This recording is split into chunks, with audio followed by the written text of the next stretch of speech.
घर में स्वयं माता भवानी रहती हूँ, वहाँ की जीवनार भोजन सामग्री का वर्णन कैसे किया जा सकता है।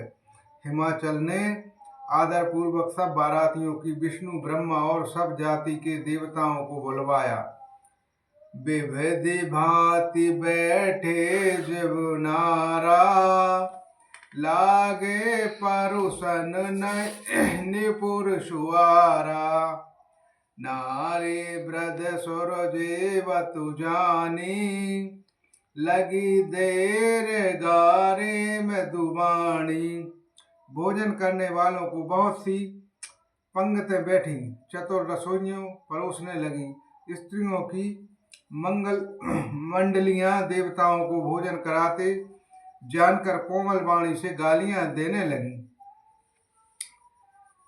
गारे मधुर सुर देह सुंदर व्यग वचन सुनावही, भोजन करहु सुर अति विलम्ब विनोद सुनि सचुपावही। जेवत जो बड़ियो आनंद दोषो, मुख कोटहु ना पैर कहयो। बचुबायो दीनो पान गवने, बास जहाँ जाको रहियो। तब सुंदर स्त्रियां मीठे स्वर में गालियां देने लगी और व्यंजन भरे वचन सुनाने लगी। देवगण विनोद सुनकर बहुत सुख अनुभव करते हैं, इसलिए भोजन करने में बड़ी देर लग रही है। भोजन के समय जो आनंद बड़ा वह करोड़ों मुँह से भी नहीं कहा जा सकता है। भोजन कर चुकने पर सबके मुंह हाथ धुलवा कर पान किए दिए गए। फिर सब लोग जो जहाँ ठहरे थे वहां चले गए।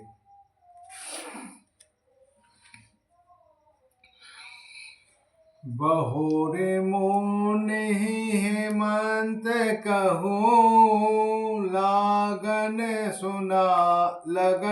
सुनाई आए।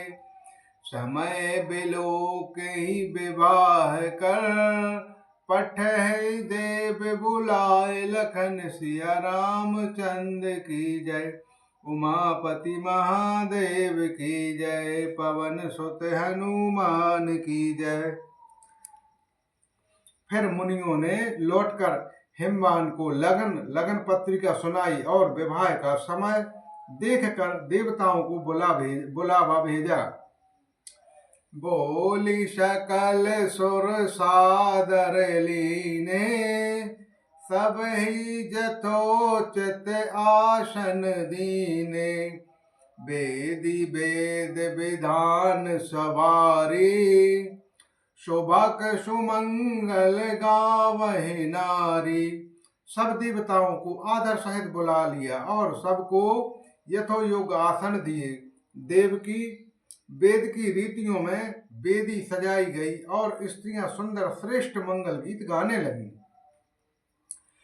सिंहासनु अति दिव्य सुहावा, जाय न वरन विचरत बनावा।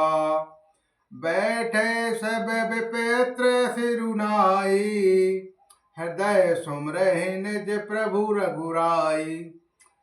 वेदिका पर एक अत्यंत सुंदर दिव्य सिंहासन था, जिसकी सुंदरता का वर्णन नहीं किया जा सकता है, क्योंकि वह स्वयं ब्रह्मा जी का बनाया हुआ था।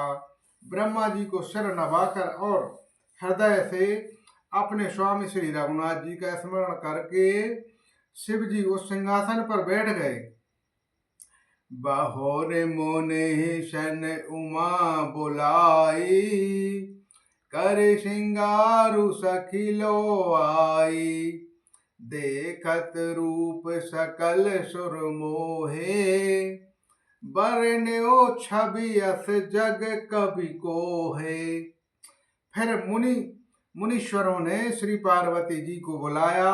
सखियां श्रृंगार करके उन्हें ले आईं। पार्वती जी के रूप को देखते ही सब देवता मोहित हो गए। संसार में ऐसा कभी कौन है जो उस सुंदरता का वर्णन कर सके।